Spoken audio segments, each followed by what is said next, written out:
Hi June bugs! It is Jitterbugs Corner here, and today we are doing some drunk vlog stories. I have some pretty crazy stories in my life, and the first one I'm going to start out with on, I guess this is like a mini series, but I don't know. So, we are going to talk about the time where I dated someone who was a little older than me when I was fairly young. At least younger than I am now. Sorry, I'm a little tipsy already. And the time I ended up in Arizona's Phoenix's county jail. So yeah. So we're gonna start at the very beginning. So before all of that crazy stuff happened, some kind of crazy stuff happened. And I was 14 years old, and I was going home with a friend of mine who was my best friend at the time, or one of them. And we were going to her house for her birthday party. And we got there and her parents were like, no, Jitterbug can't be here. Like, we're gonna set up everything and then everybody can come over. Because her parents were a little odd by my standards, but normal to her. So, she's like, we're both thinking of like, what the fuck am I gonna do? Like, I can't go back home and then come here. Like, it's a waste of my mom's gas, and she's at work right now because we just got off of school. And like, I was 13. Oh god. Because I was still in middle school. Wait, no, I was 14. Sorry, I was older than everybody. So while everybody was 13, like through most of the year, I started off the school year like 13, and then I turned 14, and I was like, oh, I'm older than everybody, yay! So, while we were like trying to figure out what's going on, a school bus comes by, and I was like, wait, is that for the high school? And she was like, no, that's for alternative school. And if you don't know what alternative school is, lucky for you, because that shit sucks. Alternative school is where they send trouble kids who have gotten in trouble at regular school, and for a short period of time they go to, like, it's almost like juvie, but without all the guards and stuff like that. This is where they send, in Texas, this is where they send you before juvie. It's like that little in between. I don't know if they have that anywhere else.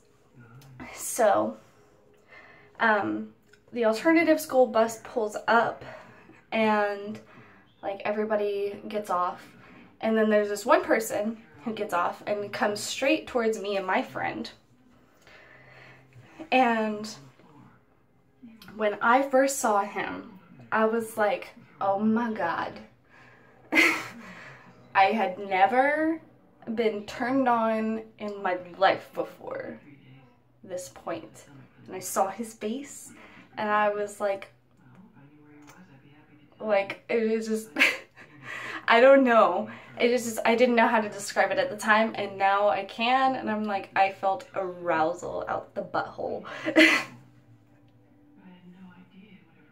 So, he's coming towards me and my friend, and like, he knows her because they live in the same neighborhood, and he like used to babysit her or whatever, and he was like, hey, blah blah blah, and he looks over at me, and I'm because it was for her party, like I changed after class because we just walked to her place because she lived so close to school. And so like I changed into like this, I got it from Hot Topic, so that already lets you know what type of person I was back then. And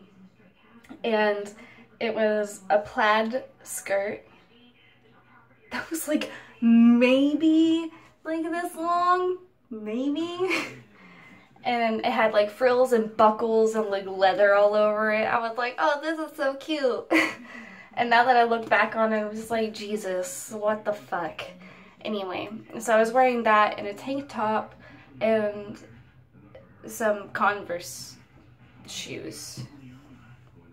And I had my hair in front of my eyes, like the emo scene phase was too real. Too fucking real, guys.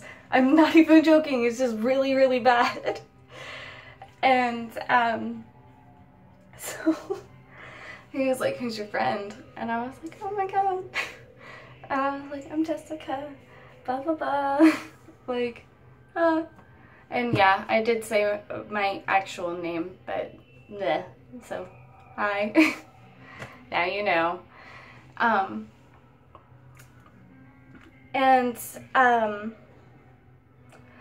Like, they start talking, and then my friend, like, turns to me, and she was like, hey, you should go to his house to hang out with him and his sister, who was, like, a year younger than us, and wait there until the party's ready, and it should be, like, 2 hours. And I was like, okay. And I'm gonna be completely honest with you. The next part is a little raunchy.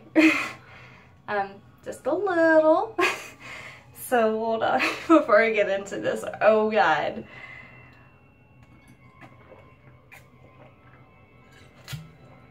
Okay. Oh lord. So he was like, yeah, sure. And I was like, oh my god, yes, yay! And I was like, I'm going to hang out with a really cute older guy. And he was like, I think he was 17, yeah. So I was 14, he was 17. And we didn't go to his house. There was like a ditch right next to his house. So we went there. And me back then already kind of like knew a little bit about what was going on. Not a whole lot. But I was like, he makes me feel funny between the legs. So we should probably keep our distance. Like, that's me talking to myself, by the way, like in my head at the time. I remember that distinctly. So I was like, you sit on the other side of the ditch and I'll sit here and we'll wait till your sister gets home because she was being dropped off by someone else. So we can like hang out with her and it'll be fine. And my feelings of whatever the fuck will go away. I didn't tell him that last part, but I was like, we'll just wait here for your sister. So of course, he was like super charming at the time. Like, I was obviously easily wooed. I was like, ah.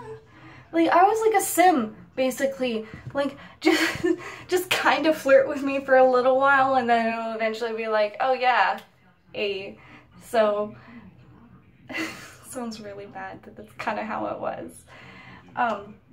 So he's sitting over there, I'm sitting like over here. And then he gets up, and I'm like, what the fuck is he doing? And he comes over. He sits right next to me. Not right next to me, but like right here. So there's like 2 feet in between us. And I can already tell I'm blushing like really, really bad. I am already blushing, and it's also hot too, so it doesn't help. I look back on it, I'm like really embarrassed. So, he was like, hey, and I was like, hi. Just like, eh. It's like, I had watched way too much anime at that point. So, like, I was, like, trying to imitate, like, how girls in mangas and animes would react. And that was my only frame of reference. This is so embarrassing. So, he comes closer. And he's like, you look like you're blushing. And I was like, nope, no I'm not. And he was like, yeah, you are. And I was like, fuck. I didn't say that, I thought it. And so, okay, I gotta take another drink.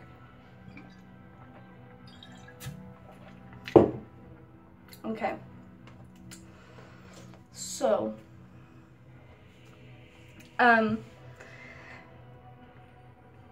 like, he scooted closer to me, and, like, he went to whisper something in my ear, and that had never happened to me before. And this is where I discovered I am really sensitive around the ear and neck area. Like, that's just, like that's a sweet spot. And so, like, when he did that, and, like, I felt his breath and everything, like, inexperienced was like, ugh. I'm saying that because I don't want to make a sexual noise and make this super weird, like, weirder than it already is. Eh. Sorry, I just banged on my belly. So I was like, ugh. And he was like, oh. And I was like, no, I didn't do that. And then, like, he kept doing it, and, like, he was like, do you want to go somewhere else? And I was like, what do you mean? And he was like, where we can have more privacy. And I was like,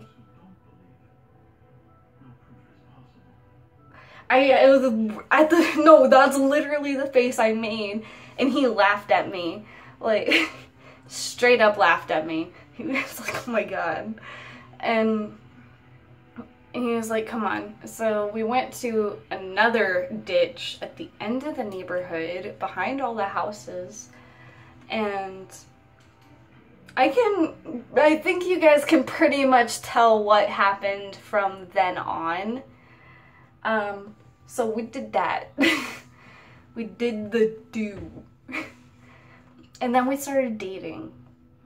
I don't think you could actually call it dating, because it was more just like fucking and saying we were together. And his parents started to throw him out because he was seeing someone so much younger than he was. And I'm not gonna lie, like, after that encounter, I did a lot of research on, like, consent and stuff, because I was, like, super worried, because of a lot of things. And in Texas, like, if you're both under 18 and there's only a 3-year age gap between you, it was totally fine. There are no legal repercussions. Like, as soon as he turned 18, definitely would have been a problem. So I decided to break it off, because once I read that, I was like, well, he's turning 18 in, like, 4 months, and I don't want to deal with that. So I broke it off. He got kicked out. Now fast forward to when I am 16. I had been in a relationship for about 9 months now at this point when I was 16 with a guy. And so, like, I was like, oh, this is the plan, and blah blah blah blah blah. And I got a call on my cell phone from a number in Florida, and at the time I was estranged from my dad, so for some reason I thought, oh my God, maybe it's him, like, maybe it's my dad. So I answered it, and it was like, a prison, like, would you like to accept this call from, like, so-and-so facility, like, charges may apply. And because my dad was somewhat of a criminal, I was like, yes, I was like, I'll accept the call. Also, because I had Cricket at the time, and I didn't pay my phone bill because my mom did. So I was like, yeah, just totally fine. Sorry, Mom. And it's that dude, the 17-year-old who is now 19. And pretty much the gist of the conversation was that he blamed me for him getting kicked out, even though I dumped him before that even happened, and all this other bad shit happened, and he just wanted to blame me. And I could kind of understand that, because the only reason that they threatened to throw him out was because he was dating me, but he still wanted to see me, and I was like, no. I didn't want trouble with his parents or the law, especially with how close his birthday was. I was just like, no. But he chose to blame me. So he told me that he was getting released soon. I will not release like the information I do know about, you know, oh my god, I have a gray hair. Oh, sorry. About the information of why he was in there, because it doesn't matter. It was shit that had happened years after we were together. And he was like, I'm coming back to San Antonio, and he's like, and when I do, I'm going to find you. And I was like, oh fuck. And I had seen this person fight in front of me before and threaten people, and I knew that that was a person of, they weren't someone to do empty threats. So if they threatened you, it was going to happen. So I began the process of freaking the fuck out, like as any teenager would. And I decided to, I told my mom. She didn't believe me. I told campus police because he knew I was going to high school then. And they didn't believe me either because they thought I was just an overreacting teenager. And kind of understandably, because our high school is kind of notorious for a lot of bullshit. So I had nowhere else to turn is what I felt. I was like, there's nothing I can do. I told my boyfriend's mom of the situation, and my boyfriend at the time lived in Arizona. And I was like, I'm running away. Like, that's what I told my boyfriend, but I told his mom that my mom knew. I stole my mom's credit card. This is where it gets really bad. I stole her credit card. There were no direct flights to Phoenix the next day. I mean, I was leaving right then and there. I was like, I gotta fucking go. I was like, I don't want to die. So, I got a ticket for, I believe from that night that I heard everything, and I got that call. So I got the call. I let the people around me know what was happening, like my mom and the authorities. Nobody believed me. That was like a 3-day thing. And then I had a plane ticket 3 days after that. So this is like a span of just over a week. And in between me purchasing the ticket and actually getting on the flight, there were 2 school days. And the second school day, that guy came onto my school campus through the teacher's parking lot. And my best friend, we'll call him Big Mac.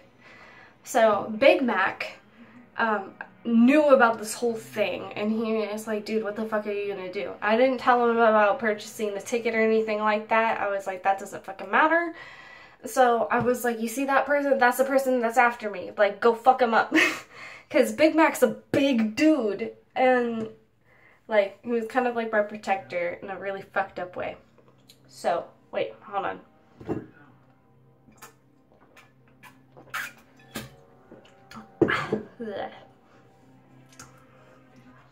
Okay, so go fuck that guy up. And Big Mac's making his way over there. And then the school police interfere and they're like, who the fuck are you? Like, get off our campus or we'll call the police. So obviously he leaves. And I'm like freaking out. So I skip school the next day. And the day after that. And I'm about, like, I told my mom I was sick the first day. And the second day I was like, okay, I'm heading towards the bus now. And she's like, okay. And the bus was there, but I decided to hide in between some houses until it left and until I saw my mom leave. And then I had already packed up a suitcase and everything. I had my tickets my tickets on my email, like ready to go. And all of the money I had, which was like $70, like that was all I had to my name. I took a taxi to the airport, like a dipshit, and barely had enough money to pay for it. And I got on a plane to Dallas to Phoenix. My mom called me just as I was about to leave Dallas to Phoenix, and she's like, where the fuck are you?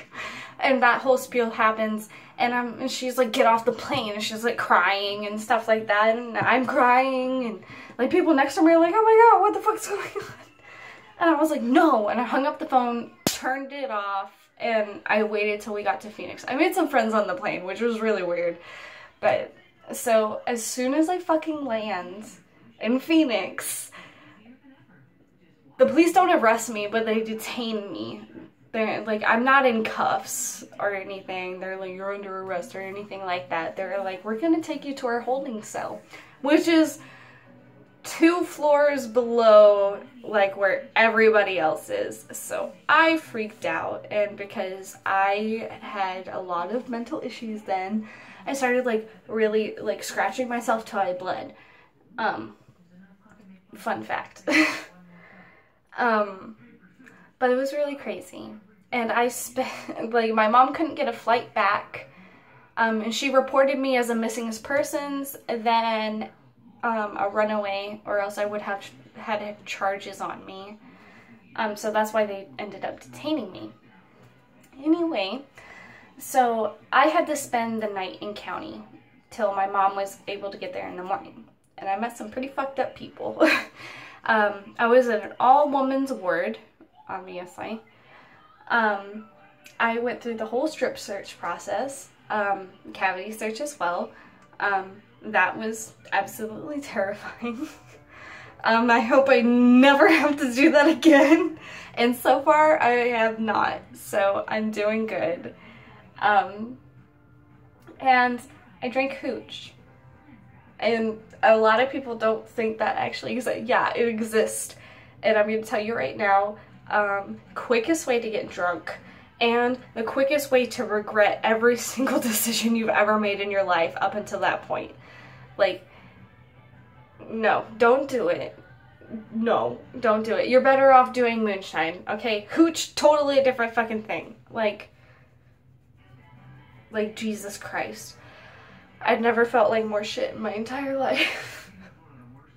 Like, it was terrible. Like, the woman I got it from, like, had, like, 5 chest tats right here, and she had, like, 3, like, you know how, like, some rappers have, like, the black droplets right here? Well, they were red, and I was terrified. But she wanted me to shut the fuck up, and I wanted a reason to stop crying and to just pass out, because I was tired of being awake, because lights out was at 9:30 at night, and I was gonna be up for a while. So there was that. And that was the time that I spent the night in a correctional facility. Not in the drunk tank or anything like that. I was fully processed and they put me on suicide watch. which was really weird because the questions that they asked me in that like quiz that they did were all past tense. So that was odd. And now you know this weird thing about me for no reason. You didn't ask for it. I was just wanting to tell a crazy story. So, cheers.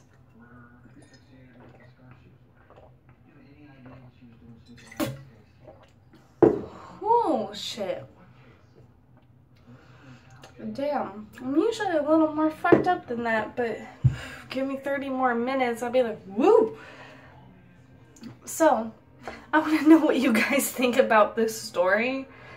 And I honestly kind of want to know a part of yours. You don't have to tell me the whole thing, because, you know, everybody can see it. But I do also have a Reddit, and you can private message me on there. It's just Black Rose Galaxy. And tell me some of your crazy shit, because I've been through some crazy shit. And you know what? Maybe I'll do one of these drunk tales a little more often. I don't know. And as usual, my videos are really long as fuck because I hogged the camera. Sorry. But I hope you guys like it and enjoy it. So, I'm going to take one more drink and then I'm going to say bye. So.